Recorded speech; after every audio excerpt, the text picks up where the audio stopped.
Class 7 পরিবেশ ও বিজ্ঞান জীবন বিজ্ঞান।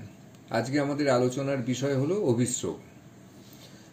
এখন অভিস্রবণ প্রক্রিয়ায় তোমরা এখানে যে ছবিটা তোমরা দেখতে পাচ্ছ, এই ছবিটাতে দেখো যে এখানে একটা ইউটিউব আছে, মাঝখানে এখানে একটা পর্দা রাখা আছে, যে পর্দাটাকে আমি বলছি অর্ধভেদ্য পর্দা।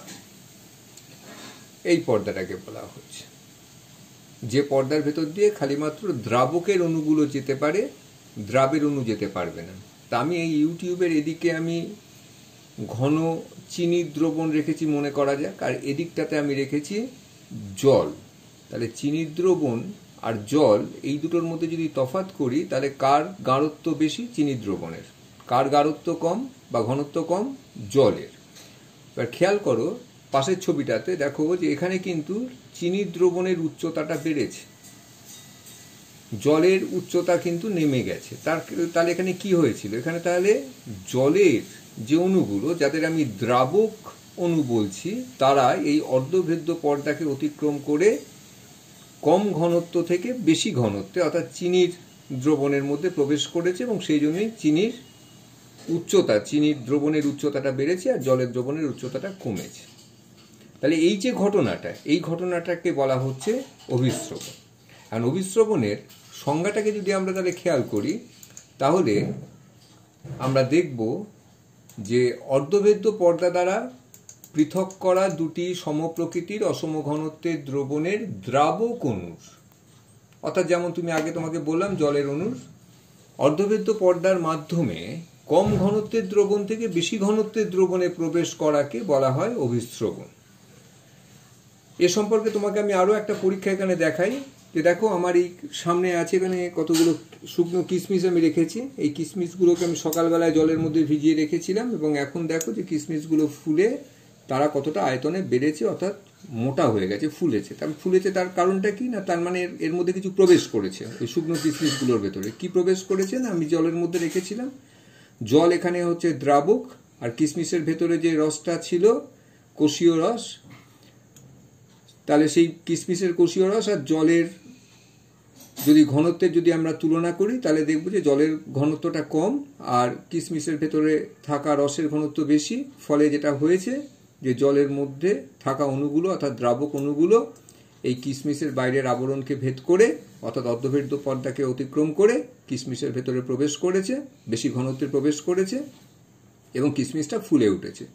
এই ঘটনাটাকেই বলা হচ্ছে অভিস্রবণ। এখন আমরা যে পর্দার কথা বললাম, অর্ধভেদ্য পর্দা, এখন এই আমরা বিভিন্ন ধরনের প্রকৃতিতে পর্দা দেখতে পাবো। যেমন অভেদ্য পর্দা, যেমন তোমরা স্ক্রিনে দেখতে পাচ্ছ, যার ভেতর দিয়ে দ্রাব বা দ্রাবক অণু কোনোটাই যাতায়াত করতে পারে না, তাকে অভেদ্য পর্দা বলে। যেমন রাবারের পর্দা যদি রাখি, তার মধ্যে দিয়ে কিছু যেতে পারবে না। আবার উদ্ভিদের কোষ প্রাচীর বা ফিল্টার কাগজ, এর ভেতর দিয়ে দ্রাব এবং দ্রাবক অণু উভয়ে যাতায়াত করতে পারে, সেজন্য তাদের বলা হচ্ছে ভেদ্য পর্দা। আর অর্ধভেদ্য পর্দা তারপরে আছে, এটা আগেই বললাম যে কেবলমাত্র দ্রাবক অণু যাতায়াত করতে পারবে, তাকে আমরা অর্ধভেদ্য পর্দা বলবো। উদাহরণ হিসেবে আমরা বলতে পারি পার্চমেন্ট কাগজ, ডিমের খোসার নিচের পর্দা, মাছের পটকা, এগুলো সবই হলো অর্ধভেদ্য পর্দা। আর আরেকটা দেখতে পাচ্ছ প্রভেদক ভেদ্য পর্দা বলে, যে এই পর্দার মধ্যে দিয়ে নিয়ন্ত্রিতভাবে দ্রাব এবং দ্রাবক অণু যাতায়াত করতে পারে, নিয়ন্ত্রিতভাবে, তাদের বলা হচ্ছে প্রভেদক ভেদ্য পর্দা, যেমন কোষ পর্দা। এখন এই যে অভিস্রবণ প্রক্রিয়াটার কথা আমরা যেটা তোমাদেরকে আজকে আলোচনা করছি, তা সেখানে যে ছবিটা তোমাকে আমি দেখাচ্ছি, যে এই ছবিতে এখানে দেখো, এই ছবিতে এখানে দেখো যে বলেছিলাম চিনির গাঢ়ত্বটা এখানে বেশি, এদিকে জল রাখা আছে, জলের গাঢ়ত্ব কম। তাহলে জল এখানে চিনির দ্রবণের মধ্যে, জলের অর্থাৎ জলের অণুগুলো, দ্রাবকের অণুগুলো চিনির দ্রবণের মধ্যে প্রবেশ করেছে, তাহলে ভেতরে প্রবেশ করেছে। তাহলে এটাকে আমি বলবো অন্ত অভিস্রবণ, এটাকে আমি বলবো অন্ত অভিস্রবণ। তাহলে অন্ত অভিস্রবণ কাকে বলবো না, পরিবেশের দ্রবণের ঘনত্ব, তার মানে এখানে আমি ধরো জলের ঘনত্বের কথাই ভাবছি, কোষীয় দ্রবণের ঘনত্ব অপেক্ষা কম হলে, আমার যদি চিনির দ্রবণটা যদি বেশি হয়, এটাকে যদি আমি কোষীয় দ্রবণ বলে ভাবি, তাহলে পরিবেশের দ্রবণের ঘনত্ব কম, কোষীয় দ্রবণের ঘনত্ব বেশি, তাহলে কি হবে? কম ঘনত্ব থেকে দ্রাবকের অণুগুলো বেশি ঘনত্বে প্রবেশ করবে। তাহলে এই প্রক্রিয়াটাকে বলা হচ্ছে অন্তঃবিশ্রবণ। যেমন তুমি এখানে কিসমিসের ক্ষেত্রেও তুমি দেখলে কিন্তু এটা কিন্তু অন্তঃবিশ্রবণ হয়েছে, যে জল কিসমিসের ভেতরে প্রবেশ করে কিসমিসকে ফুলিয়েছে, তাহলে এটা কিন্তু অন্তঃবিশ্রবণ।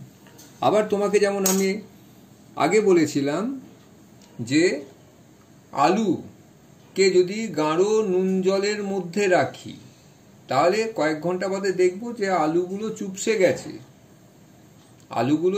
গেছে। তার মানে আলুর ভেতরের যে কোষরস সেটা গাঢ় নুন জলের মধ্যে মিশেছে, অর্থাৎ এখানে গাঢ় নুন জল, তার ঘনত্ব বেশি, আর তার মধ্যে আলুগুলোকে রাখা ছিল, আলুর কোষরসের ঘনত্ব কম, ফলে আলুর মধ্যে থাকা জলটা গাঢ় দ্রবণ অর্থাৎ নুন জলের মধ্যে গেছে। এটাকে কিন্তু আমি বলবো বহিঃ বিশ্রবণ। তার মানে বহিঃ বিশ্রবণ কাকে বলবো না? পরিবেশের দ্রবণের ঘনত্ব, অর্থাৎ বাইরে যে যার মধ্যে আমি রাখছি আর কি, যেমন এখানে গাঢ় নুনের দ্রবণের কথা বললাম, কোষীয় দ্রবণের ঘনত্ব থেকে যদি বেশি হয়, অর্থাৎ আলুর রসের থেকে যদি ঘনত্বটা বেশি, তাহলে কি হবে না, ওই আলু থেকে মানে এখানে কোষ থেকে জল কোষ পর্দা ভেদ করে বাইরে বেরিয়ে আসবে, ফলে জিনিসটা চুপসে যাবে। এটাকে বলা হচ্ছে বহিঃ বিশ্রবণ।